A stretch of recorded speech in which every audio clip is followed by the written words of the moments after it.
Hi అండి, బాగున్నారా? మీకు ఈరోజు ఒక మంచి కథ అయితే చెప్తాను, వినండి. ఇది తౌడు గౌరీ నోము కథ. అంటే నేను ఈరోజు తౌడు గౌరీ నోము చేసుకున్నాను కదా. ముందుగా గౌరీదేవికి ఇలాగా నేనైతే పూజ అయితే కంప్లీట్ అయితే చేసేసుకున్నాను. అయితే మీకు కథ చెప్తాను, అందరూ చక్కగా వినండి. ఒక ఊరిలో ఒక భాగ్యశీలి ఉందంట. ఆవిడికి 85 సంవత్సరాలు వృద్ధురాలై ఉన్నప్పటికీ ఆమె అత్తమామలను, తల్లిదండ్రులను, బంధువులను, బిడ్డలను ఎడబాయక సంతోషముగా ఉందంట. ఆమెను చూసి ఊర్లో వాళ్ళందరూ చాలా ఆశ్చర్యపడిపోతూ, "ఏ నోము నోచితివమ్మా? ఎవరినీ వదలకుండా నిండు సంసారంతో ఉన్నావు" అని అడిగారంట. అప్పుడు ఆమె సమాధానం ఏమిచ్చింది అనుకుంటున్నారు? "అమ్మలారా, ఇది వాయిన మందిన ఫలమే కానీ నోము నోచిన ఫలము కాదు.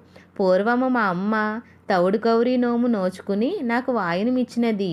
ఇది అంతయు ఆ వాయనము చలవే" అని చెప్పిందంట.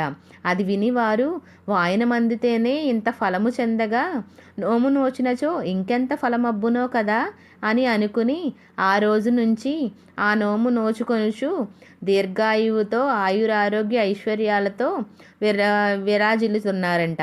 కావున ఈ కథను చెప్పుకొని అక్షింతలు వేసుకోవాలి. ఇక్కడితో కథ అయితే కంప్లీట్ అయ్యింది. దీనికి ఉద్యాపన ఏంటి అనేది నేను నెక్స్ట్ వీడియోలో పెట్టాను, అది కూడా ఇప్పుడు చదువుతాను, వినండి. ఒక తవ్వ నిండుగా బియ్యం పోసి పైన కొద్దిగా తవుడుతో గుప్పి చీరతోనో లేదా రవికెల గుడ్డతోనో ఒక పుణ్యసిరికి వాయనం అయితే ఇవ్వాలి.